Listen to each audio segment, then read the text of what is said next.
Là, c'est Chloé. Et Emma, sa maman. Et là, c'est moi, la nouvelle centrale vapeur de Calor. Il faut que la robe de Chloé soit nickel car elle va à une fête ce soir. Et avec mon super bouclier anti-goutte, les taches de calcaire, on oublie. Impeccable. Chloé, c'est pas tes chaussures, ça? Calor.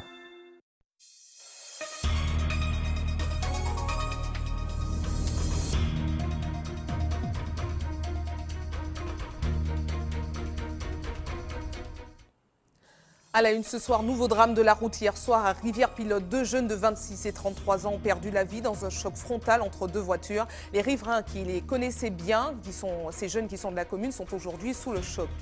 Cas de Galles au centre Emma Ventura. Contrairement à la rumeur sur les réseaux sociaux, il ne s'agit pas d'une épidémie. Pour l'heure, un seul cas a été confirmé et 2 sont en attente d'un diagnostic définitif. Ils ont été isolés.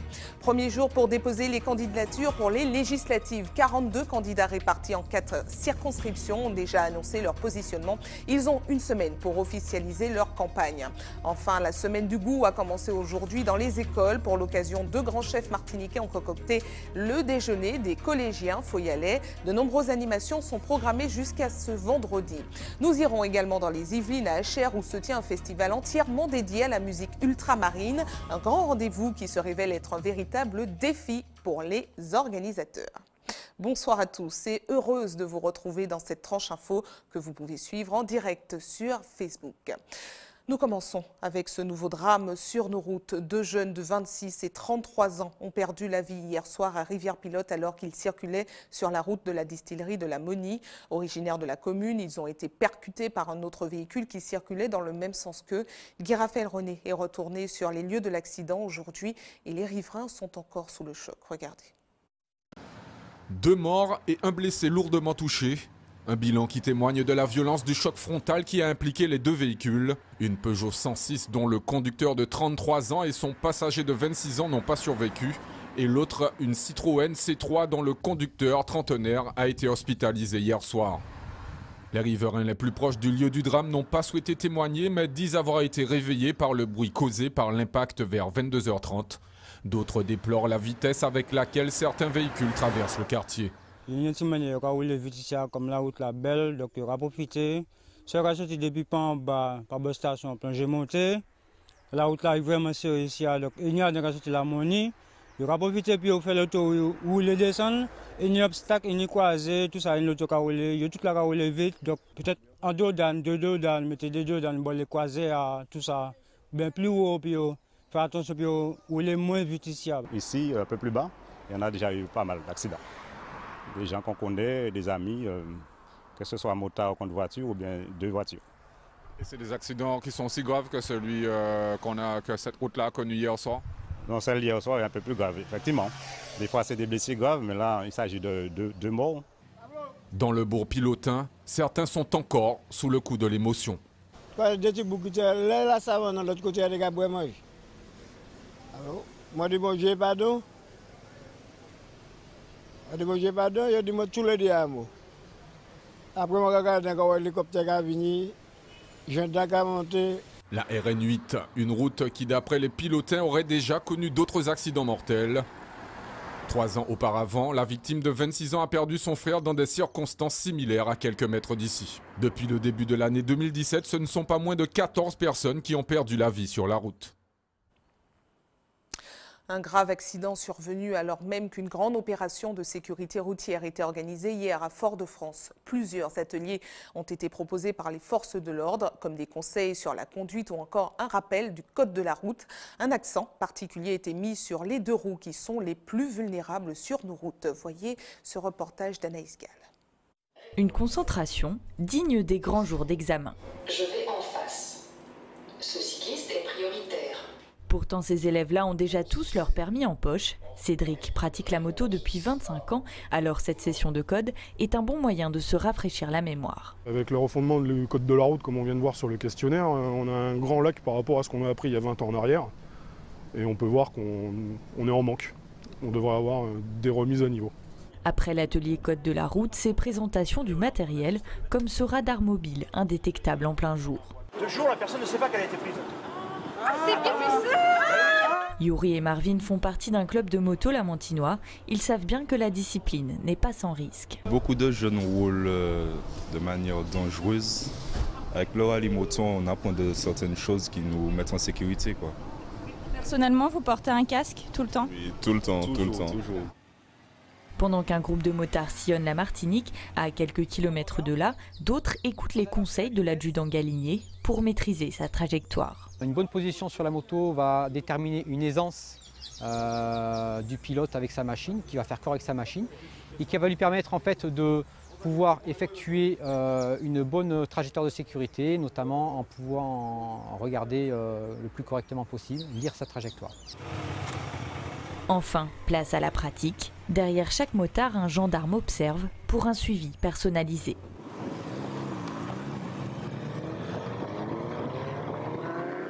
Avec cette opération, l'escadron départemental de sécurité routière souhaite toucher une population particulièrement vulnérable. Sur notre île, les deux roues sont souvent impliqués dans des accidents graves. Une chute à 30 ou 40 km/h seulement, sans le casque, et tout de suite on peut avoir des dégâts irréversibles et la mort. Donc le non-port du casque, vous l'avez souligné, c'est très important. Mais il y a la tenue complète du motard, et puis après il y a le respect du code de la route, c'est-à-dire les fautes de comportement. Le motard étant plus vulnérable que les autres usagers de la route, doit adopter un comportement qui est encore plus vertueux, que ce soit au niveau des règles de priorité, mais que ce soit également au niveau de la vitesse, et encore plus les conduites addictives, alcool et stupéfiants. Depuis le début de l'année, on dénombre déjà 27 accidents de la route chez les motards, dont 2 ont été mortels. L'information s'est propagée comme une traînée de poudre sur les réseaux sociaux. Une épidémie de gale aurait été déclarée au centre Imaventura à Fort-de-France. Pourtant, il n'en serait rien. Selon la direction, seul un cas aurait été avéré et 2 autres seraient soupçonnés. Les patients concernés ont été isolés pour éviter la contamination avec d'autres résidents. Voyez les précisions de Jean-Marc Dabreux. À l'EHPAD Imaventura, on ne parle pas encore d'épidémie, mais juste d'un cas de gale avéré et de 2 autres cas suspects. Repérés vendredi dernier, diagnostiqués, les patients ont été transférés au service de dermatologie de l'hôpital Pierre Zobda-Kitman. La déclaration a été faite à l'ARS puisque c'est une maladie à déclaration obligatoire et toutes les mesures ont été prises concernant le linge parce que la contamination se fait à cause du linge. Draps, vêtements et autres textiles en contact avec les malades ont donc été soigneusement traités et lavés pour éviter toute épidémie. La responsable de l'antenne régionale de lutte contre les maladies nosocomiales a été immédiatement alertée. Ce n'est pas la première fois que cet établissement et d'autres établissements est sujet à ce type d'épidémie. Donc au final, les professionnels savent ce qu'ils ont à faire, il y a des protocoles, il y a une conduite à tenir régulièrement inscrite qui fait l'objet de rappels à chaque fois que la crise se présente, mais en général c'est très bien géré. C'est ce parasite appelé sarcopte qui est responsable de cette infection cutanée. Et contrairement aux idées reçues, la gale n'est pas forcément liée à l'insalubrité. C'est vrai qu'on peut très bien rencontrer la gale, évidemment, dans ce type de milieu, mais elle évolue aussi beaucoup et très souvent dans des milieux d'hygiène tout à fait convenables, dans toutes les couches de la société, sans aucune distinction.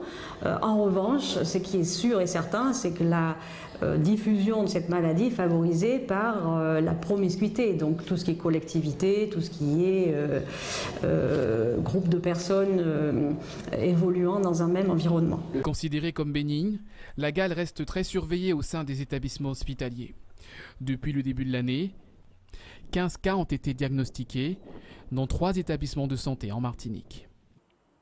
Au chapitre social, les salariés de la communauté d'agglomération Cap-Nord ont entamé ce matin un mouvement de grève éclair. Une mobilisation qui fait suite au préavis de grève déposé le 3 mai dernier. Les salariés ont dénoncé une dégradation de leurs conditions de travail, mais ont repris leur poste après un entretien de quelques heures avec leur direction.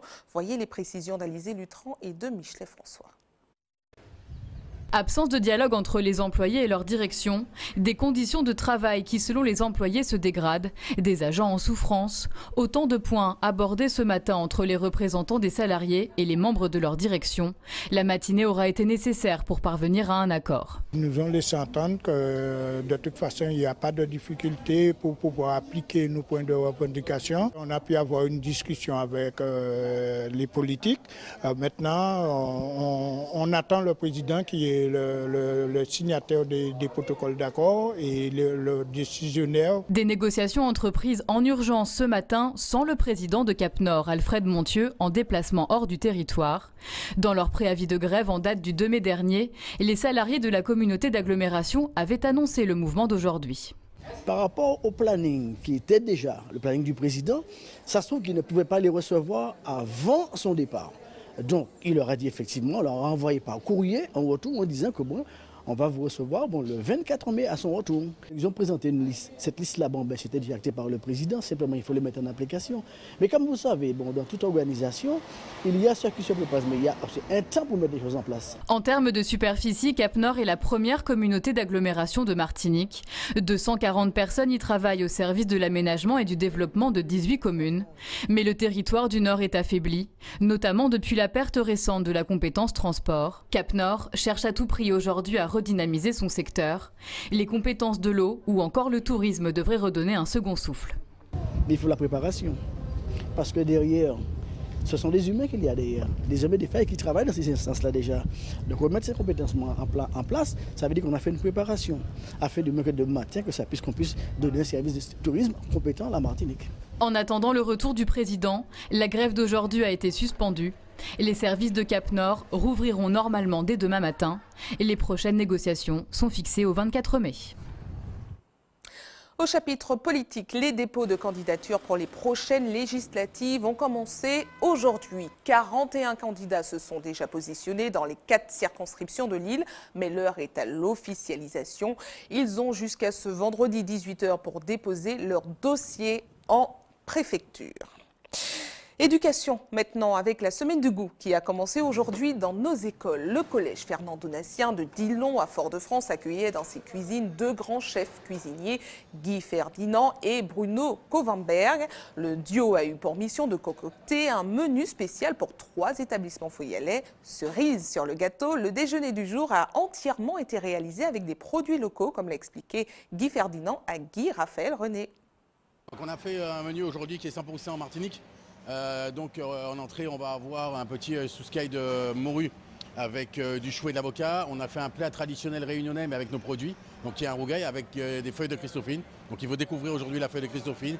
Et puis en dessert, on est resté classique. On est resté les crêpes locales, bananes, chocolat, que des produits du terroir. Bien fait, on est tombé sur une super équipe à Dillon. Vraiment, c'est un super moment pour lancer cette semaine de l'alimentation. On a utilisé très peu d'ingrédients, on a mis très peu d'huile, on est vraiment sur quelque chose qui est très neutre, très bon avec du goût, mais sans avoir ajouté d'expédients ou de valeurs ajoutées extérieures. Voilà. Là, on sent un petit peu des sentiers battus en termes de cuisine scolaire. Effectivement, la cuisine scolaire a des contraintes. Ils ont des contraintes d'hygiène, d'approvisionnement, de traçabilité, etc. Donc ils ne peuvent pas tout faire encore. Mais aujourd'hui, en travaillant des produits du terroir martiniquais, on s'aperçoit qu'on est très bio. Les gens chez nous vivent longtemps, et c'est pas pour rien parce qu'ils s'alimentaient de façon avec des produits du champ. Et ça revient pas à la mode, mais ça revient aujourd'hui pour combattre un petit peu l'obésité, les frites de chez nos amis, des fast-food, etc. Mais on est sur du produit qui a du sens. Alors, tout à l'heure, vous serez en face des élèves quand le repas va être servi pour voir justement leur réaction. Oui, pour leur expliquer ce qu'on a fait, dans quelle démarche on est, et puis surtout prendre leur impression. Quand ils vont goûter, savoir ce qu'ils aiment, ce qu'ils n'aiment pas, c'est nouveau pour eux. Donc aussi, c'est ça, c'est plus tôt on éduquera les goûts, mieux les gens vont manger, mieux les gens vont se porter. Éducation toujours avec la semaine des langues vivantes à l'école qui a débuté aujourd'hui à l'échelle nationale. Chez nous, le rendez-vous s'étale sur un mois et pour en parler, nous recevons la déléguée académique aux relations européennes et internationales à la coopération de l'Académie de Martinique, Catherine Cizeran. Bonsoir. Bonsoir. Merci d'avoir accepté notre invitation. Alors, c'est la 2e édition de cet événement qui a été proposé à l'origine par la ministre de l'Éducation de l'ancien gouvernement, Najat Vallaud-Belkacem. Alors, à quoi sert concrètement ce type de manifestation? En fait, il s'agit pour le ministère, et donc avec une déclinaison au niveau académique, de valoriser finalement le plurilinguisme, la diversité culturelle et mettre en lumière en fait, les différentes actions, les nombreuses actions qui sont menées en faveur des langues vivantes au sein de l'académie, au sein de nos établissements, que ce soit du premier degré ou encore du second degré. Alors, comment ont évolué l'apprentissage des langues vivantes à l'école? Il y a quelques années, c'était l'anglais et l'espagnol obligatoires. Enfin, c'était les deux langues proposées principalement. Qu'en est-il aujourd'hui? En fait, l'anglais et l'espagnol restent effectivement les deux langues obligatoires qui sont proposées dans l'académie, et ce de manière séculaire. Mais cette offre, elle a été enrichie depuis plus d'une dizaine d'années avec donc une proposition pour les élèves de l'apprentissage de l'allemand ou encore du portugais. Donc voilà, donc ce sont les options qui sont proposées aux élèves, et donc de plus en plus, c'est un processus en fait qui est proposé dès l'école primaire, pour ce qui est notamment du portugais. À côté évidemment de l'anglais, de l'espagnol, puisque aujourd'hui dans certaines circonscriptions, en fait, il y a cette diversification en fait, qui est souhaitée par Madame la rectrice. Alors l'apprentissage des langues à l'école, c'est bien, seulement les élèves sont nombreux à ressortir des écoles sans vraiment savoir parler les langues qu'ils ont appris, notamment l'anglais, l'espagnol, on le voit souvent, quand on sort de terminale, on ne sait pas parler spécialement la langue. Est-ce qu'il y a des leçons à en tirer, ou est-ce que vous en tirez déjà des leçons? En fait, je crois qu'au niveau, de manière très globale, au niveau du ministère, il y a eu un gros effort donc, qui a été fait par notre ancienne ministre pour justement permettre que la France, qui a donc cette réputation donc, de ne pas forcément maîtriser les langues étrangères, puisse améliorer de façon notable. Et cela en s'alignant notamment sur donc, le cadre européen commun de référence pour les langues qui a été mis en place par l'Europe et qui met l'accent véritablement sur une approche actionnelle. C'est-à-dire que les élèves sont amenés à prendre la parole de manière continue sur des sujets variés dans le cadre de débats. On a eu donc dans le cadre justement du mois des langues vivantes, des débats citoyens auxquels j'ai pu assister, où il y a des joutes verbales en fait, entre des élèves qui vont argumenter, contre-argumenter sur des sujets d'actualité. Donc on développe à la fois leur capacité à s'exprimer dans la langue étrangère, que ce soit en anglais, que ce soit en espagnol, en portugais, en allemand, et la langue vivante régionale n'est pas en reste, puisque le créole a toute sa place dans la politique académique des langues vivantes. Et donc l'académie s'appuie également sur un réseau d'assistants de langues vivantes étrangères. On a déjà du recul sur ces nouvelles méthodes. Elles datent de quand déjà? Écoutez, en fait, les réformes, la réforme concernant les langues vivantes date de plus d'une dizaine d'années. Donc on a déjà du recul. On voit donc les résultats au niveau de baccalauréat, des élèves qui sont en capacité de s'exprimer de manière aisée dans la langue et atteindre un niveau tout à fait confortable. Et à aborder l'université ou les études supérieures de manière beaucoup plus aisée. Alors, de nombreux temps forts seront proposés ce mois-ci, puisqu'on l'a dit, l'événement s'étale sur tout le mois. Quels sont ceux qui vont intéresser le grand public ou les parents qui nous regardent? En fait, je crois que les parents, par le biais des établissements scolaires qui organisent des actions durant donc, tout ce mois, sont invités à participer. Il y a un focus qui est donné, notamment une place privilégiée qui est donnée aux parents d'origine étrangère, qui sont invités à venir dans nos établissements du premier degré, du second degré, pour présenter leur culture, présenter leur langue et en même temps interagir avec nos élèves, avec nos enseignants.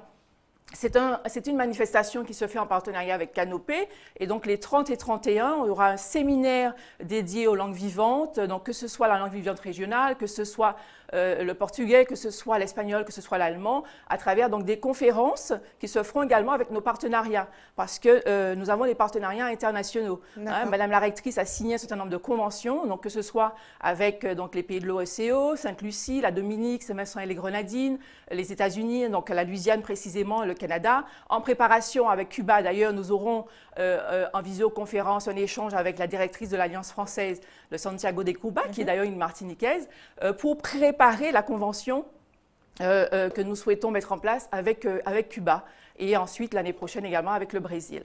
Très bien. Mais merci à vous d'avoir répondu à nos questions. On rappelle que la semaine des langues vivantes à l'école s'étale en Martinique sur un mois. Sur un bon mois. Et puis donc voilà, vous trouverez, en fait, le grand public pourra trouver le détail de l'ensemble des manifestations sur le site académique. Très bien. Merci à vous. Merci à vous. Restez avec nous à suivre dans un instant. Nous parlerons de la Guyane qui a obtenu un délai supplémentaire pour les dépôts des déclarations d'impôts en format papier. Les Guyanais auront jusqu'au 6 juin suite aux mouvements sociaux qui ont duré un mois sur place. En Guadeloupe, comme chez nous, la haute saison touristique touche à sa fin. L'heure est au bilan pour les professionnels du tourisme. Enfin, dans notre JT des communes, Hubert Bornil nous parlera de l'artiste Hippocrate qui se lance un nouveau défi à Saint-Pierre. Elle construit une maison en torchis pour rappeler les habitations d'époque. Mais avant, parlons des bons chiffres de la collecte de la Banque alimentaire qui a eu lieu ce week-end. 76 tonnes de denrées ont été données par les Martiniquais, soit l'équivalent de 152 000 repas qui pourront être redistribués à des familles en difficulté. Globalement, la collecte a été meilleure que celle de l'année dernière à la même période et l'objectif est quasiment atteint. La prochaine collecte de la Banque alimentaire est prévue le dernier week-end du mois de novembre, conformément au planning national. L'Observatoire martiniquais de la biodiversité s'ouvre au monde. L'organisme lance un site internet biodiversité-martinique.fr. Les internautes du monde entier pourront alors s'informer sur la faune et la flore de notre île. Il s'agit d'un outil de communication en collaboration avec plus de 42 acteurs autour du parc naturel régional de Martinique. Très fiers de leur nouvel outil, ils l'ont présenté à la presse ce matin. Voyez les précisions recueillies par Jean-Marc Dabrou. L'intérêt, c'était vraiment de fédérer l'ensemble des acteurs autour d'un unique site, une réelle plateforme collaborative, puisque le visiteur du site est aussi amené à participer dans le sens au niveau de la biodiversité, que ce soit sur le terrain pour l'observer ou pour la préserver. Donc là, on a vraiment un outil innovant parce qu'on va retrouver aussi plus de 1000 documents sur la biodiversité de Martinique. Par exemple, des informations sur les grenouilles, savoir combien de grenouilles on a en Martinique tout bêtement, mais savoir combien il y a d'espèces, savoir où on les retrouve. C'est vraiment arriver à connaître son patrimoine naturel en ayant des explications vraiment très simples et beaucoup d'images qui nous permettent de découvrir la richesse de l'île. Information pratique maintenant, sachez qu'il ne vous reste plus que 2 jours pour remplir vos déclarations d'impôts en format papier. Une fois cette date passée, vous devrez alors effectuer vos démarches en ligne et ce jusqu'au 6 juin prochain. Des conditions qui ont été revues exceptionnellement pour la Guyane puisque sur place, les papiers pourront être déposés 3 semaines après nous. Il s'agit d'un délai supplémentaire accordé par la direction des finances publiques suite aux mouvements sociaux qui ont duré 1 mois sur place. Voyez ce reportage de Natacha Maltaverne. Le centre des impôts de Cayenne à Baduel ne désemplit pas depuis sa réouverture. Ce service est resté fermé durant 5 semaines pendant le conflit social. Pour autant, la direction régionale des finances assure que toutes les déclarations papier ont bien été envoyées dans les foyers. Il y a eu du retard dans la distribution, mais en liaison directe avec la Poste, les déclarations ont été acheminées et ont toutes été distribuées par la Poste. Ça, c'est une opération maintenant qui est terminée. Donc tous les usagers qui ont déposé papier l'année dernière ont reçu leur déclaration. En raison du conflit, la date de dépôt des déclarations papier a été repoussée au 6 juin, comme pour la déclaration en ligne. Au niveau national, on compte 50% de télédéclarants contre 35% l'année dernière en Guyane. Je n'ai pas d'internet sur moi. Oui, j'ai besoin d'un enseignement parce que j'ai pas mal de dépenses que je fais. Et j'ai fait mes 3 et tout ça et je dois le déclarer et je ne sais pas où il faut la mettre sur le papier. Alors je viens là pour qu'ils puissent m'expliquer qu'est-ce qu'il faut faire. Un service des impôts qui connaît aussi l'affluence avec l'arrivée de primo-déclarants. Les demandeurs d'asile doivent en effet effectuer une déclaration d'impôt. On fait la patience dans la file pour pouvoir récupérer ces dossiers-là. C'est la première fois que vous déclarez ici? Oui, c'est la première fois. Eh bien, nous sommes entrés dans le mois de mars, les entrées et puis les temps dépassés, les nous pour nous prendre les dépassés. Mais ça est première année nous gagnons là depuis nous entrer pour nous mes premiers papiers nous prendre. Non, pas comprendre. Pas comprendre. Il n'en même pas comprendre. Je vais chercher un monde qui vous fait aider parce que je ne comprends pas pour aider pour me remplir pour me déposer. Selon la direction régionale des finances, des agents supplémentaires ont été affectés au service d'accueil pour répondre aux questions des usagers. Direction la Guadeloupe maintenant, qui comme chez nous entame sa dernière semaine de haute saison touristique. Annoncée comme l'une des meilleures qu'ait connue l'île Sœur depuis 2009, aujourd'hui, l'heure est au bilan. Voyez ce reportage de Linda Gaersi.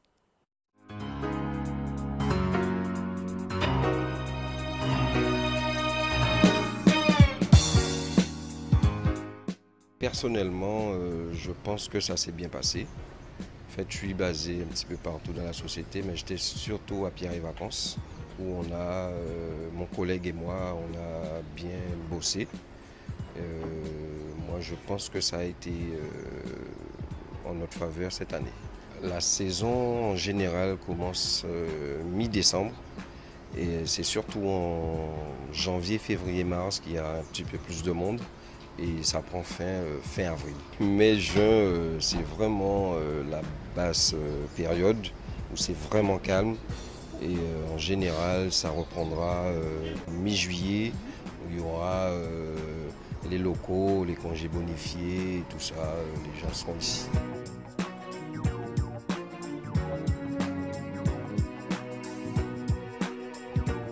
Pour une première saison, on est content de nous.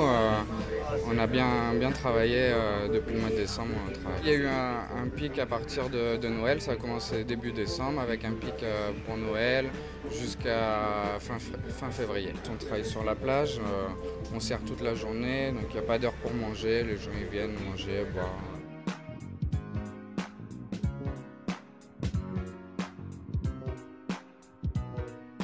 Une très bonne saison, avec une petite particularité cette année, je trouve qu'il y a eu beaucoup d'étrangers de pays, comment on pourrait dire, du nord de l'Europe.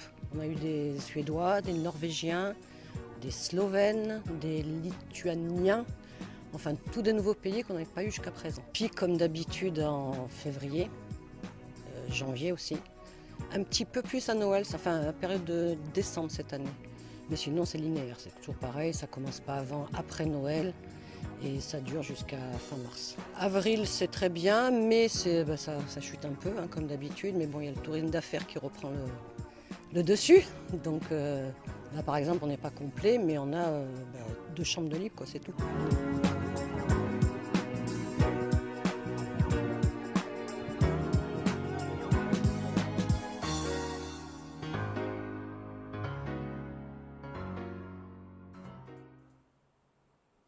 Place au sport avec comme chaque lundi un retour sur les manifestations qui ont ponctué le week-end. Il a été marqué par la victoire de Florian Barquette des Côtes d'Armor au Grand Prix du développement durable et solidaire. Le rayon chez les hommes et l'éveil au féminin ont remporté la Coupe de Martinique en volleyball. Enfin en football, le club franciscain a été sacré champion de Martinique. Retour sur un week-end de sport avec José Le Chirtier. Lui, Sabas est le meilleur, Caril Chassol. En cyclisme, c'est la dernière étape du Grand Prix du développement durable et solidaire est revenue hier après-midi à Brandon Barrett-Ajax de la POJ. Cette 11e édition est remportée par Florian Barquette des Côtes d'Armor. Sport collectif en volleyball, le rayon chez les hommes a remporté la Coupe de Martinique. En finale, il a défait le RCA 3-7-2. Chez les femmes, l'éveil s'impose 3-7-0 face à l'éclair. En handball féminin, les demi-finales allées de la poule des As ont vu le réveil sportif et l'USC Citron s'imposer. Au masculin, victoire également de l'USC Citron et de l'Étoile de Gondo. Les matchs retour de ces demi-finales auront lieu le week-end prochain. En basket féminin, le champion anti-Guyane, c'est l'UST Namari et chez les hommes, le DO. 2 formations qui conservent leur titre lors du tournoi Guy Margois qui s'est déroulé ce week-end en Guyane. En football, le club franciscain sacré champion de Martinique, vainqueur 3-1 du CS Casse-Pilote lors de la dernière journée du championnat de R1. Les franciscains raflent le titre qui les fuyait depuis 3 ans. Ils disputeront en compagnie du Golden Lion, du club colonial et du RC Rivière Pilote le trophée Mutuel Margaillard la saison prochaine. En bas de tableau, l'US Diamantinoise, le New Club et l'Excelsior sont relégués en R2. Ils seront remplacés la saison prochaine par la Samaritaine, le RC Saint-Joseph et l'Émulation. En football féminin, sans surprise, l'affiche des playoffs opposera le RC Saint-Joseph au RC Rivière Pilote.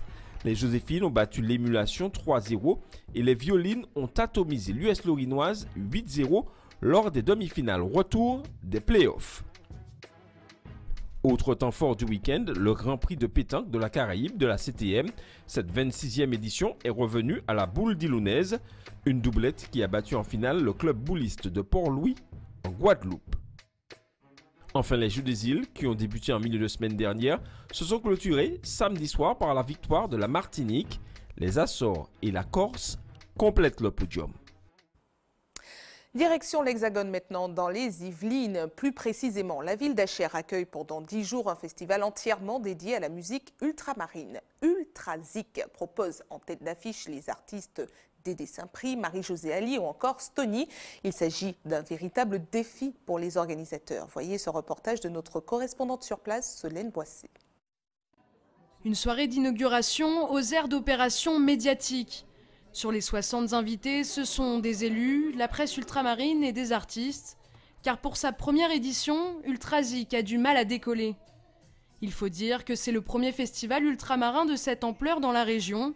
Et avec 20 000 € de subventions publiques, l'enjeu est de taille. Pour cette première édition, on aimerait bien, je dirais, avoir au moins 1000 spectateurs. Pour l'instant, on n'a que quelques dizaines de réservations, donc on espère que c'est un public qui se décide au dernier moment. Mais si le nombre de réservations est faible, rien n'est encore joué.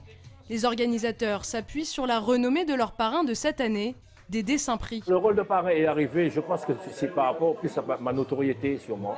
Je suis invité par Jean-Didier Waro, mais ce n'est pas un spectacle de Dédé Saint-Prix. Je suis un de ses invités. La guest star donc, c'est Jean-Didier Waro, artiste reconnu à La Réunion. Mais le public antillais ne le connaît pas forcément. Une occasion pour ce Réunionnais de faire découvrir le maloya, un genre musical traditionnel de l'île de La Réunion.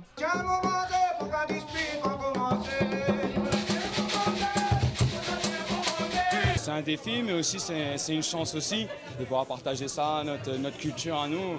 Voilà, de l'avoir en vitrine là sur Achères pour inviter Daniel Waro, René Lacaille, Dédé Saint-Prix et voir tout ce mélange là s'opérer là sur la scène. Un festival unique qui mélange les styles de musique et les cultures ultramarines. Si le public est au rendez-vous, les organisateurs comptent bien renouveler l'opération l'année prochaine.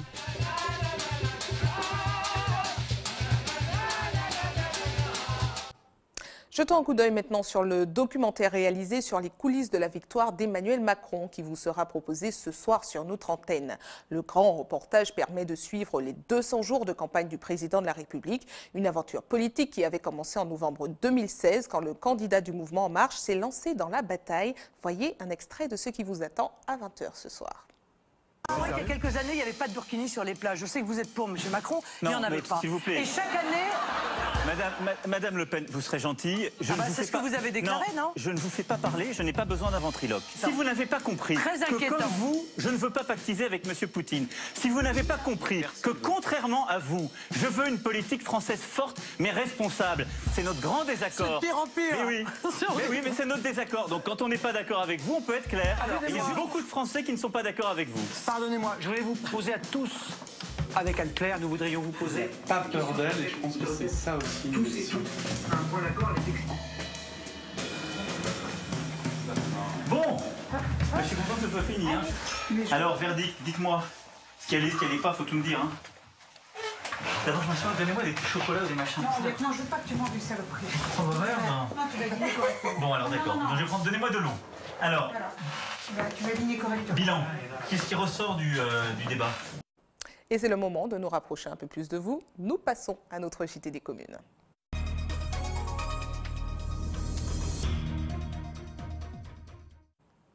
Un JT des communes qui commence à Saint-Pierre avec l'artiste Hippocrate qui se lance dans un nouveau défi. Après son œuvre sur la route du prêcheur, elle vient aujourd'hui construire une maison à la manière des ancêtres. Un pari ambitieux dans lequel quelques bénévoles ont décidé de se lancer avec elle. Hubert Bornil et Valérie Vincent se sont rendus sur place. Voyable.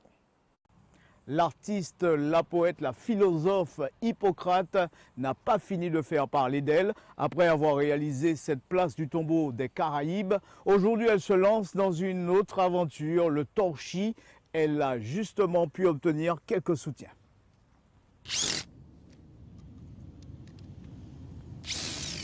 Ça y est, c'est parti. Les premières fondations de la maison torchis sont lancées. Les travaux ont démarré certes avec un peu de retard, mais qu'importe, c'est la volonté qui compte et surtout la solidarité. Beaucoup d'appelés mais peu d'élus. Hein. J'ai fait l'appel à la radio pour avoir du monde. J'ai sélectionné 8 personnes et je ne sais pas pourquoi j'ai mis le 8 mai. Je n'ai vu personne. J'ai vu que c'est d'eux qui m'ont appelé pour me dire que le 8 mai, ils ne pouvaient quand même pas venir, mais qu'ils allaient venir après. Autour d'Hippocrate, ils ne sont pas nombreux. Spontanément, ces hommes ont répondu à son appel pour la réalisation de la maison en torchis. C'était les premières maisons qu'on faisait en Afrique, jusqu'à aujourd'hui, quoi. Et les Amérindiens aussi, parce qu'ils n'avaient pas de ciment, ils n'avaient rien d'autre. Le torchis, c'est de la terre glaise, avec des roseaux coupés dedans, ou de la bagasse. Et on monte un mur comme ça qui est très solide, entrecroisé de bois tibombe. J'ai trouvé ce projet très intéressant. Alors du coup, j'ai tout de suite adhéré à ce projet. On a coupé beaucoup de bambous, fendu beaucoup de bambous à 3 et ce matin à 4. Depuis la réalisation du site, sur la route du Prêcheur, les visites se multiplient, les touristes sont de plus en plus nombreux et pourtant l'espace ne figure toujours pas sur un dépliant touristique. L'affaire reste privée, même si Hippocrate est à l'occasion soutenu par les municipalités du Prêcheur et de Saint-Pierre. D'autres soutiens sont attendus avant la fin de la semaine, notamment à travers la mission locale du Nord qui a proposé d'emmener sur le site quelques jeunes. Information pratique avant de refermer cette édition pour ceux qui souhaitent faire un don de sang demain. Un camion de l'EFS sera stationné de 8h30 à 13h30 sur le parking du Leader Price de Trinité. Comme chaque jour ouvré, une équipe sera également à votre disposition de 9h à 16h à la maison du don au CHU Pierre Zobda-Kitman au quartier La Ménard à Fort-de-France. Et c'est la fin de votre journal local et régional, mais ne bougez pas, on se retrouve dans quelques instants avec Antje Peya. A tout de suite.